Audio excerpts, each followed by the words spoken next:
are now listening to the War Report Podcast Network.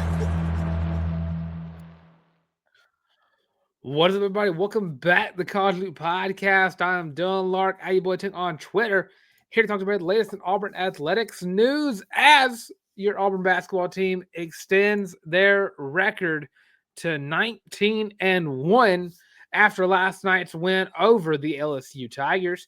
87-74 was the score, and this game was a doozy and a half because at points, like, Auburn did not want to play this game, and at other times it looked like they were the best team in the country. This game was everywhere. Looking at the lead time, LSU had the lead for 8.5 minutes of this game. At the largest lead, I think Auburn had was 15, and Auburn shot the ball absolutely terribly. So Auburn scored 87 points. They shot the ball 80 times, not even counting the free throws, which means Auburn shot the ball 105 times and scored 87 points. Even on a mediocre shooting night, Auburn still manages to cover the spread, which is not it's not an old thing either. It's not a new thing. Auburn has been struggling to do that over the past few games. A 2-point win in both and the last two games, respectfully. And then, you got Mississippi State, which is an outlier because South Carolina was a 3-point win. Texas was a 5-point win. And yeah, Auburn has been struggling, especially on the road. We'll be talking about their next road game on Saturday in just a little bit. But storylines for this game, I mean, you got, Janai Broome, last game got a double-double the first game back. This game, too, got himself one. 26 points, 16 rebounds. Also had himself a fair share of blocks and assists as well. Dude's an absolute menace per the usual. Guy, I do want to highlight before I get to the other point leaders. I do want to shout out Jaheim Hudson. Guy to play 9 minutes tonight and made the most of it. Did not miss a single shot while he was on the court. 7 points from Turtle. Also had an assist and 2 rebounds. Played some pretty good defense down the stretch as well. Also on the points leader, there we go. Miles Kelly had 13 points, so right behind Janai Broome. Chad Baker-Mazara had himself 11 points. Tahad Pettiford off the bench got 10 points. Then you had Denver Jones get himself 9 points. And Cheney Johnson, before he fouled out, was having a pretty good game. 7 points, 6 rebounds, and, of course, the 5 fouls. But also had himself 2 steals. But Denver Jones had a great night, despite only putting up 9 points. Defensively, he was on it. 4 steals, led the team in that category. Also had 3 rebounds and 3 assists. And, I mean, LSU did not want to go away easily. This game, I mean, it was a 12-point lead at half. Then it very quickly got to, I want to say it was a 5-point game at one point in the second half that Auburn turned it back on. And I don't want to say they ran away with it because it definitely was stressful at times.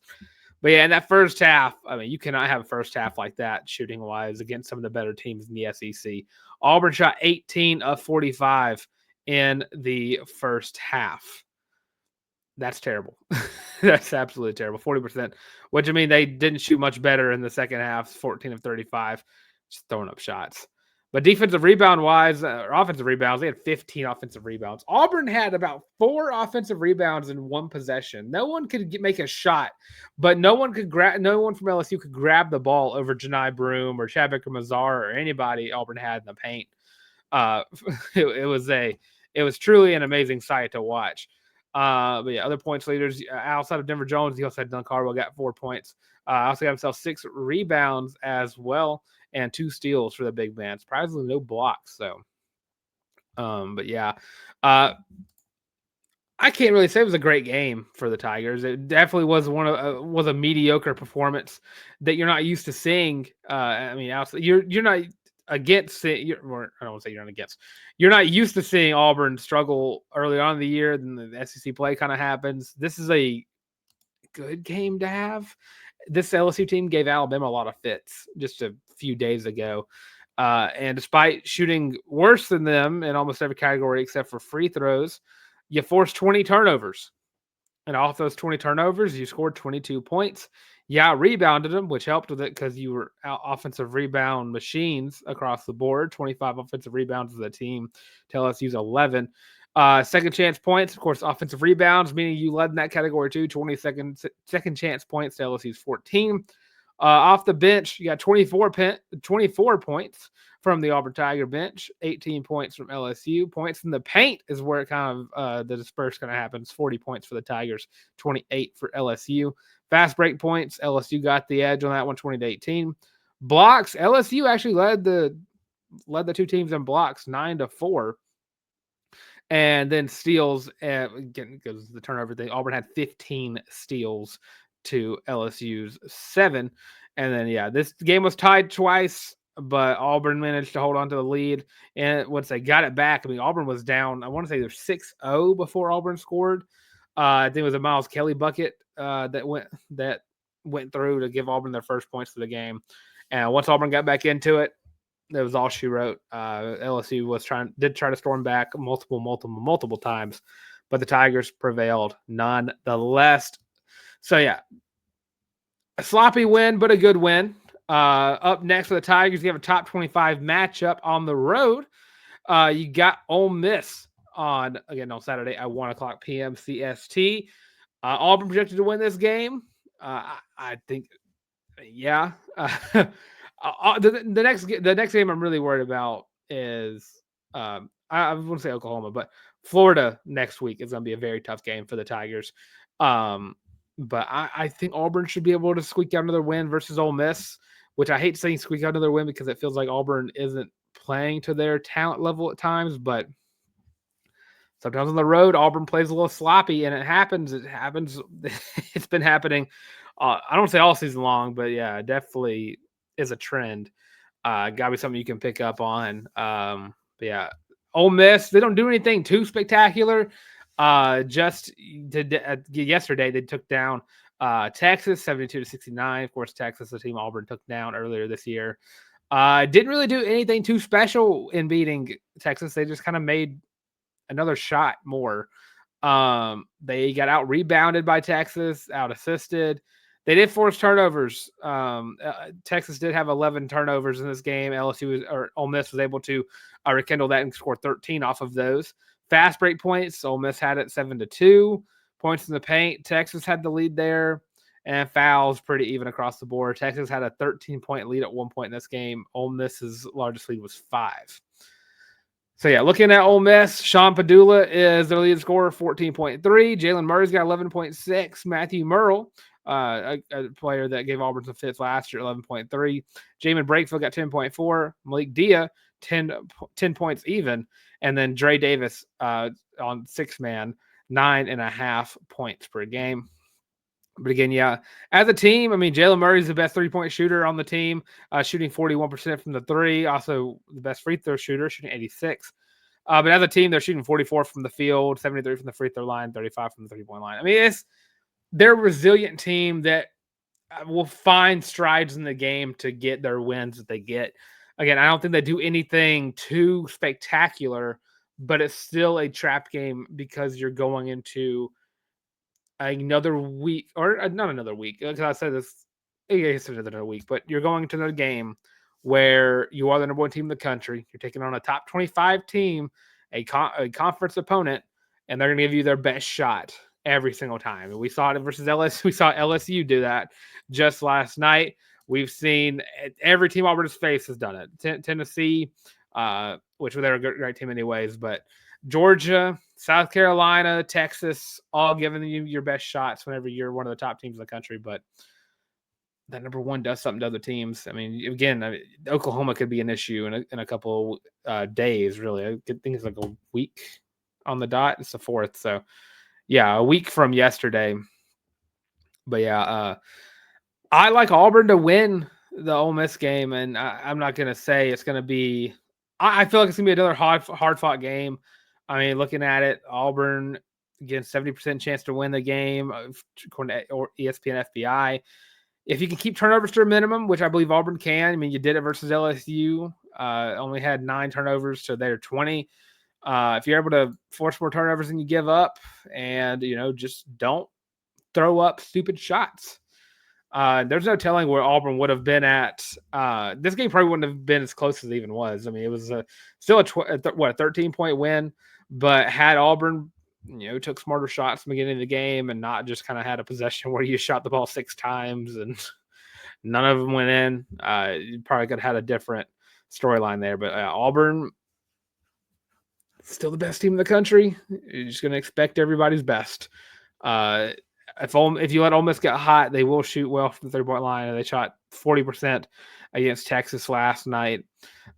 Just don't play to their brand of basketball. Play to your brand.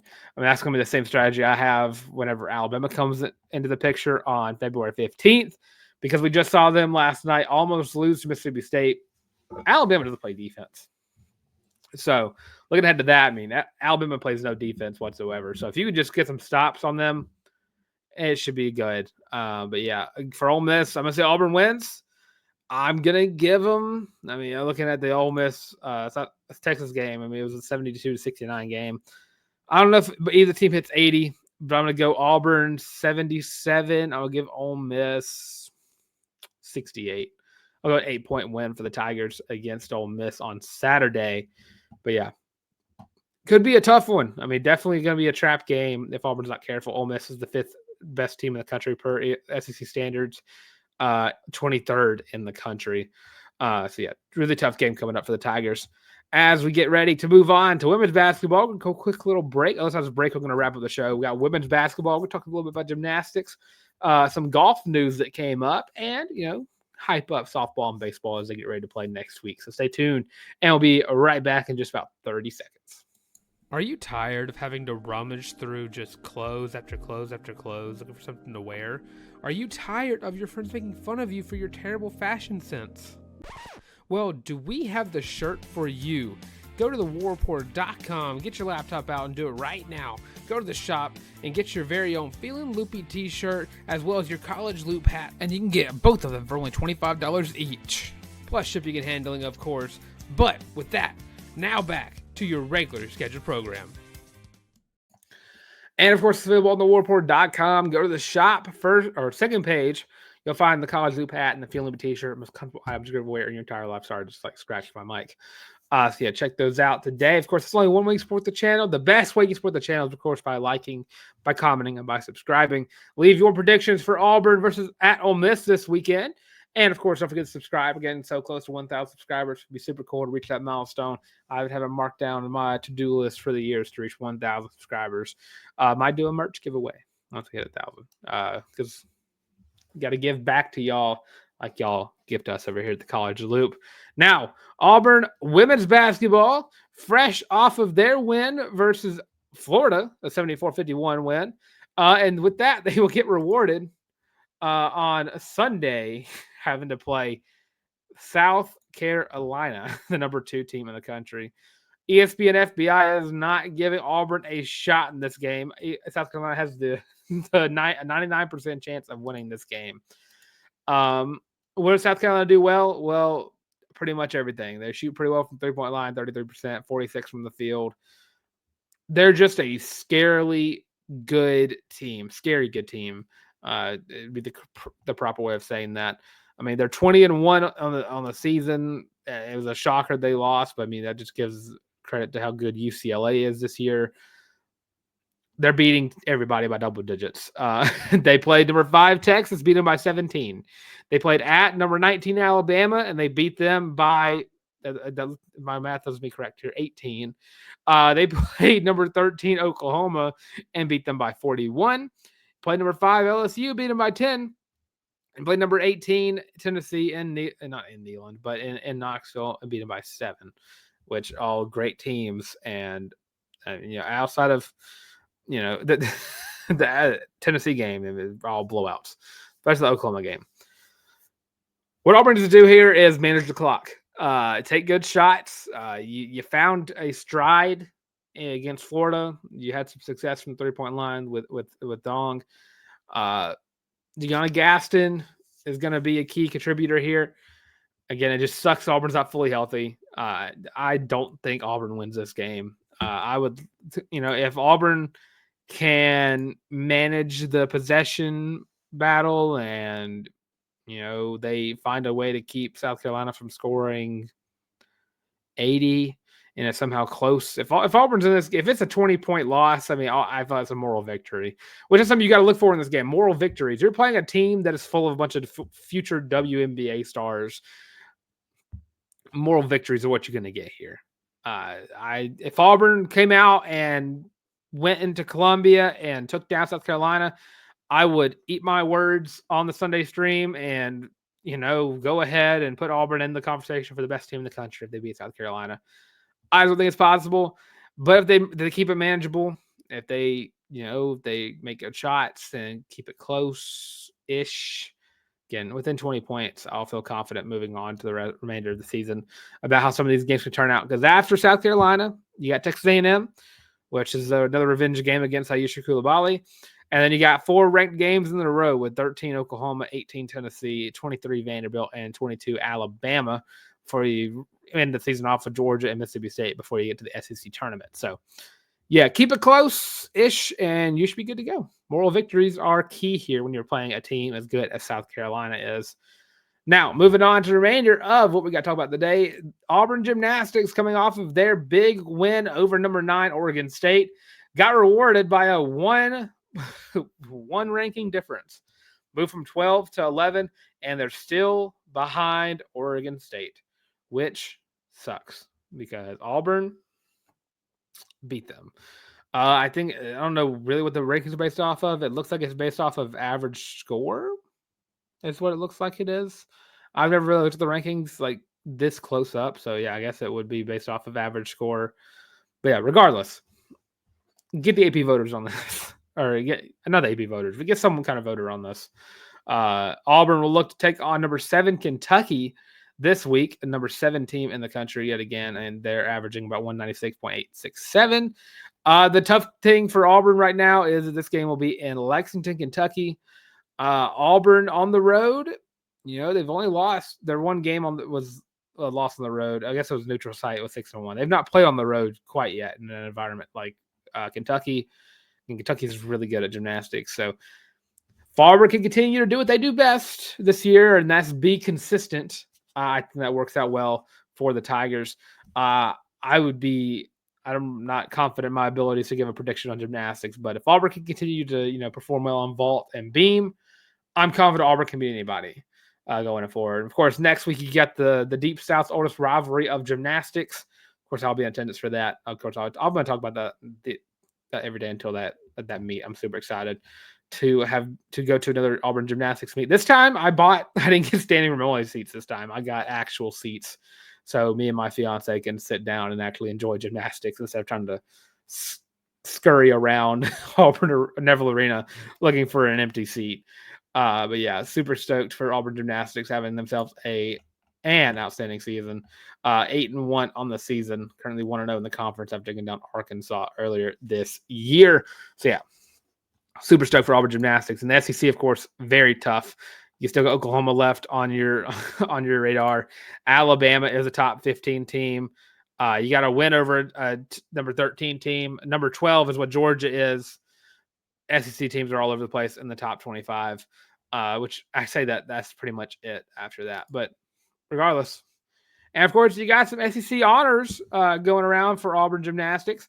You have Caitlin Jung, the freshman, getting SEC freshman gymnast of the week, and Marissa Neal getting herself a SEC co-specialist of the week. So shout out to both of those Tigers, as Auburn continues to impress this year.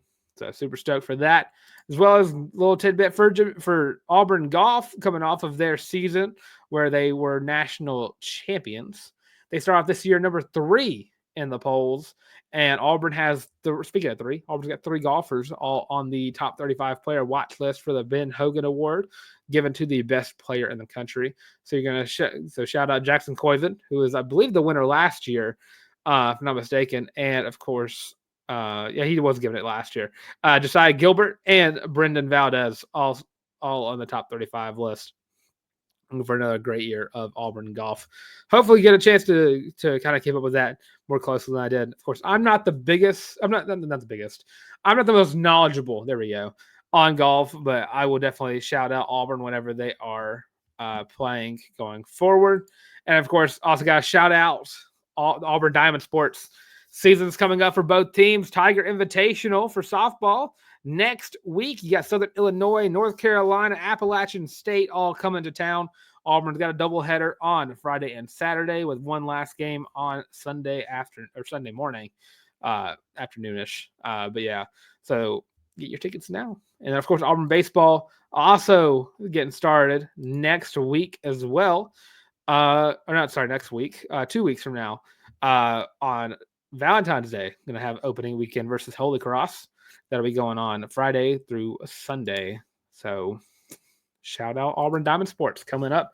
Get your tickets. Go check out Auburn's got a new Auburn baseball. Plainswood Park's got a new place to sit. I got right on top of the Green Monster. So I would love to buy tickets on top of that, but I don't know how expensive they would be. So stay tuned for that. If I do, I'll get a nice little picture of the view. So, with that being said, that's going to do it for this time of the College Loop Podcast. Of course, I'm Dylan Larck. Able to check on Twitter at Dylan Larck on Instagram. Go check me out on social media everywhere. And of course, you'll be right here on the College Loop Podcast. We should like, comment, and subscribe. Leave your predictions for Auburn basketball as we get ready to take on Ole Miss this Saturday. And don't forget to check us out on social media platforms as Twitter, TikTok, Facebook, Instagram, the works, all those at the College Loop. Of course, audio versions of the show as well on Spotify Podcasts, Google Podcasts, of course, Amazon Music. Now, with all that being said, thanks for watching this installment of the College Loop Podcast. And as always, War Eagle.